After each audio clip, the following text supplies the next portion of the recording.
So go ahead and do a sitting trot. So this is the full seat position. And you can see, even though she's sitting, there's quite a bit of motion in her hips and in her knees and in her ankles because she's got to absorb Cole's trot. Now she's lucky because Cole has kind of a granny trot. We call him a Cadillac ride because he's awfully smooth. So go ahead and get up in 2-point, Sheridan. Grab a little mane to stay up there if you need to.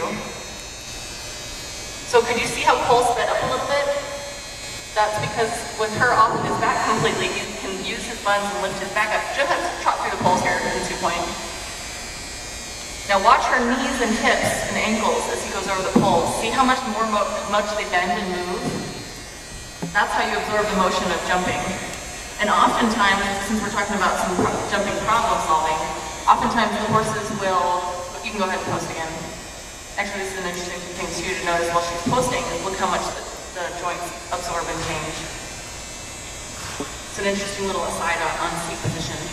So when you're jumping, that's how you absorb motion, and often if your horse is refusing or having problems with jumping, you need to work on those shock absorbers and getting them working a little better. We have lots of physical therapy exercises that we can do, and yes, I agree. Body work is important. And to get all those joints loosened up, there's different stretches and exercises and things you can do on and off your horse to improve the mobility of those joints and therefore make you a smoother rider, and then your horse won't feel you pounded on his back and he's more likely to jump things. All right, Sheridan, so go ahead and come into the course and I want you to do it in 2-point.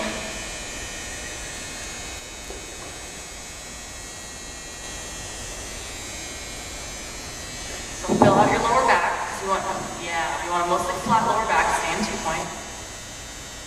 Good boy. So could you see how her joints bent a little bit more as he bounced over the fence? There we go. And that's how she's going to keep from getting left behind, meaning the saddle smacks her in the tush over the jump, and that's how she's going to keep from getting ahead of him, is she just stays real balanced over her feet and lets her joints absorb all that motion. You can go ahead and, Ramona, and do it in 2-point as well.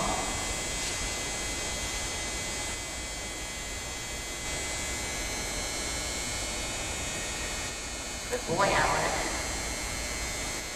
Roll your shoulders again. Everybody tends to get a little tight in 2-point with their shoulders. So you got to keep your shoulders real soft so you can use his shoulders correctly. Good boy. I love how he is getting softer and quieter each time you come through this exercise. And really from the beginning to the end of the weekend. Ramona's ridden with us all 3 days.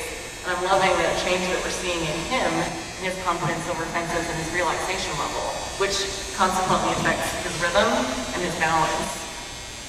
Such a good pony. And these kinds of exercises will teach him how to find his own rhythm and balance so then Ramona doesn't have to do so much.